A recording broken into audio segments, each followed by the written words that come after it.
তুমিতো নিজে জানা আমাৰ হ'লে কিমান মানুহ আহি থাকে সেইদিনাখন ঘৰ ওচৰ নবৌ হ'লে ভাইক এটা আহিছিলে নবৌ ভাই তাৰপৰা সিও আমাৰ ভিডিঅ' চাই আৰু এনেকৈ কৈ পিনি মোক এনেকুৱা কান্ধত থৈ পিনি ফটো কপি মাৰিলে বা নবৌ বান্ধৱীসকল অসমৰ জনপ্ৰিয় ইউটিউবাৰ দুলৰাজ আৰু তেখেতৰ পত্নী ধুনু কলিজাৰ মাজত বৰ্তমান কি হৈ আছে এই বিষয়ে হয়তো আপোনালোক সকলোৱে গম পাইছে।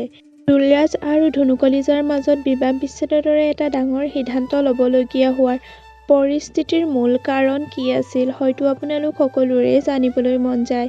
এই বিষয়ে জানিবলৈ ভিডিঅ'টো শেষলৈকে চাই থাকিব। লগতে ভিডিঅ'টো যদি চাই ভাল পায় তেনেহ'লে ভিডিঅ'টোত এটা লাইক কৰি চেনেলটো ছাবস্ক্ৰাইব কৰিবলৈও নাপাহৰিব। এতিয়া জানো আহকচোন দুলৰাজ আৰু ধুনু কলিজাৰ মাজত আচলতে কি হৈছিল। দুলৰাজ আৰু ধুনু কলিজাৰ মাজত বিবাহ বিচ্ছেদ হ'বলগীয়া হোৱাৰ মূল কাৰণ কি আছিল শুনক ধুনু কলিজাৰ মুখৰ পৰা।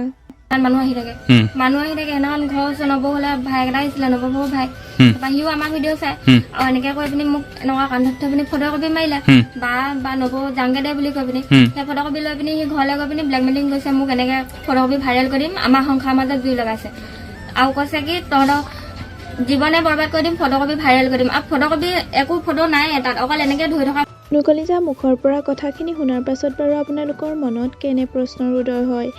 এখন সুখৰ সংসাৰ ভাঙিবলৈ যোৱা এই অভদ্ৰ দুজনৰ ঘৰ হৈছে এজনৰ ঘৰ হৈছে মাজুলী আৰু আনজনৰ ঘৰ হৈছে ঘিলামৰাত।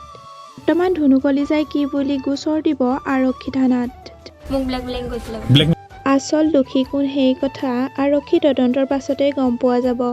আৰু ধুনু কলিজাৰ যদি এই ক্ষেত্ৰত জড়িত আছে তেনেহ'লে দুলৰাজে কি সিদ্ধান্ত ল'ব এই বিষয়ে যদি জানিবলৈ বিচাৰে তেনেহ'লে নেক্সট ভিডিঅ' আহি আছে।